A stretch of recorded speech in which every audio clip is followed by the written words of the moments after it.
Oke. Assalamualaikum warahmatullahi wabarakatuh.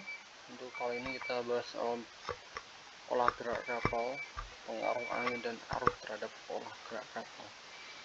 Untuk pertemuan yang sebelumnya kita telah membahas kalau olah gerak kapal ada dua faktor, yaitu faktor internal dan eksternal.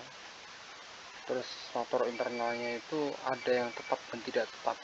Yang pertama kemarin bisa dilihat di video sebelumnya. Bagaimana dengan lanjutannya adalah pengaruh angin dan arus terhadap olah gerak kapal itu. Kita garis bawah ya. Pengaruh angin dan arus. Berarti ini adalah faktor eksternal. Faktor dari luar. Eksternal. Extern. Ya kan? Jadi ini faktor seperti ini. Ada angin biasanya yang bersimbol ini, simbol angin. Lanjut ya. Jikalau untuk yang pertama kapalnya masih diam atau duduk terapung, ada istilahnya apa ya, lupa ya, mengapung-apung. Nah, ada angin dari arah ini,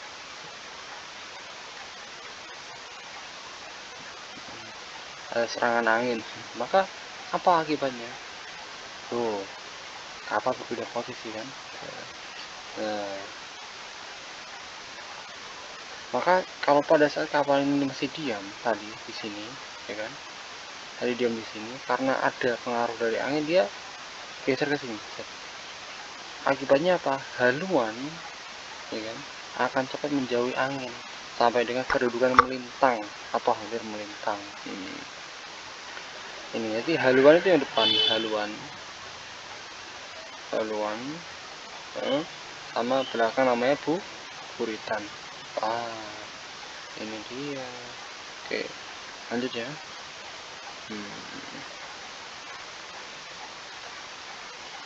Next. Nah, bagaimana dengan keadaan kapal sedang maju? Kalau tadi kapalnya masih diam, sekarang dia bergerak untuk maju. Kapal ini maju sini. Bagaimana keadaannya? Oke, ya, kita lihat kapal dan ada serangan angin, elemen angin, ya kan, seton kalau bahasa Jepangnya. Kalau bahasa Inggris wind.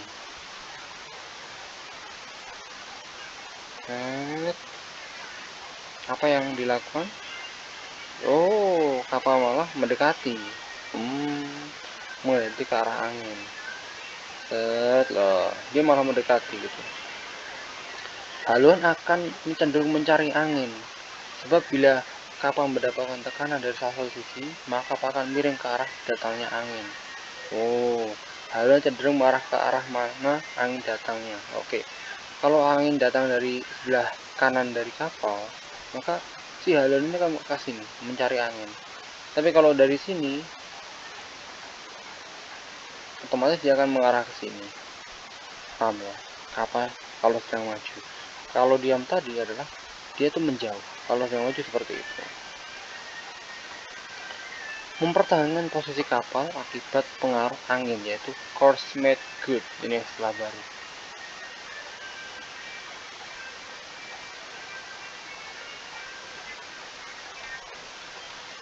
Oke, ada kapal dan ini ada arah angin 90 derajat. Terus kapalnya ini berjalan 15 knot. Knot itu mil per jam.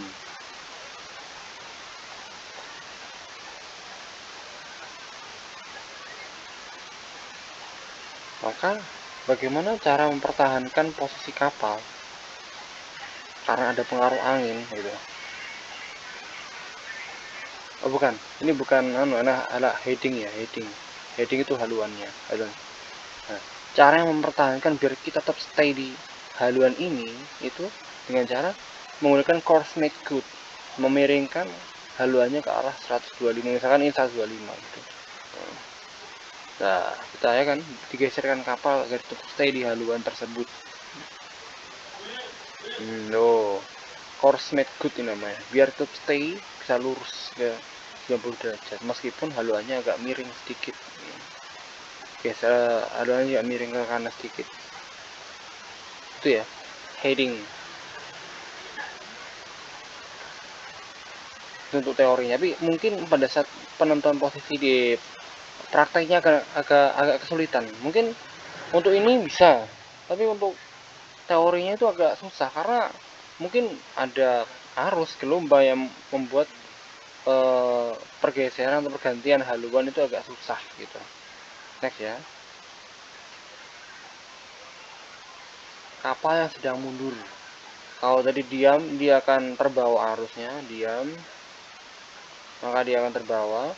Kalau maju itu dia akan mendekat ke arah angin. Kalau bagaimana dengan soal kapal mundur, kapal yang sedang mundur gitu, ada angin dari sebelah kanannya ya kan? Oh, terjadi adalah buritan yang ke angin gitu ya, buritan yang mencari angin. Oh, berarti kalau maju, kalau bergerak, kapal bergerak itu yang bergerak. Jika kapalnya bergerak, maka yang dialah yang kapal tersebut yang mencari angin. Kalau misalkan haluan yang mencari angin. Kalau buritan yang mencari angin. Gitu. Oke ya, paham ya. Lanjut.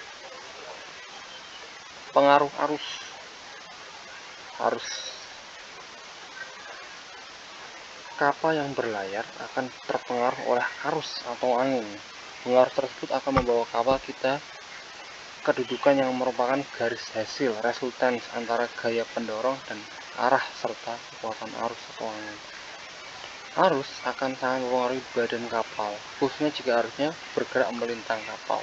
Jadi intinya ini, arus itu berpengaruh dalam posisi kapal, dalam entah arah haluan atau posisinya. Jadi ini karena dipengaruhi gaya dorong dan arah dan kekuatan serta arah dan kekuatan arus dan angin. Kalau digambarkan seperti ini, ada kapal, ada arus, nah ini pengaruh arus. Lalu ya kan, dia akan berubah, padahal dia tetap stay di sini karena pengaruh arus jadi seperti ini. Nah itu ada pengaruh arus. Terjadi namanya drifting, terapung-apung namanya ya, drifting, terapung-apung. Mungkin nakoda pernah di kapal saya dulu. Nakoda mengisyaratkan ayo drifting dulu. Jadi dia tuh mengecilkan kecepatan biar kita terapung-apung. Itu namanya drifting dulu, rimban atau rimbang. Ini namanya rimban atau drifting angel. Tuh. Nah, ini mempertahankan posisi kapal akibat pengaruh arus. Tadi kan angin, sekarang pakai course made good, khususan ira arus.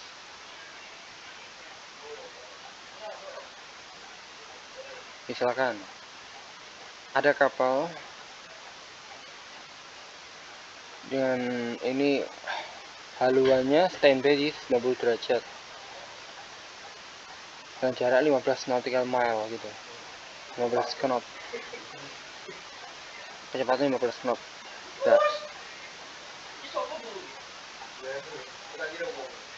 maka cara untuk mempertahankan tetap di standby di haluan 90 itu dengan menggunakan course made good.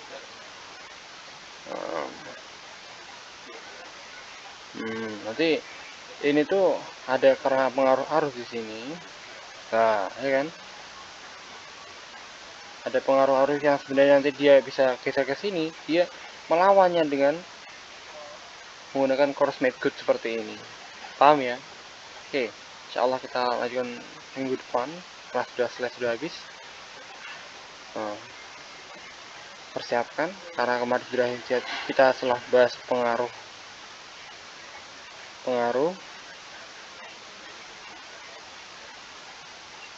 olah gerak kapal, biasanya karena khusus antara secara general, internal sama eksternal. Sekarang angin dan arus. maka persiapkan untuk yang pertemuan yang akan datang. Terima kasih. Assalamualaikum warahmatullahi wabarakatuh.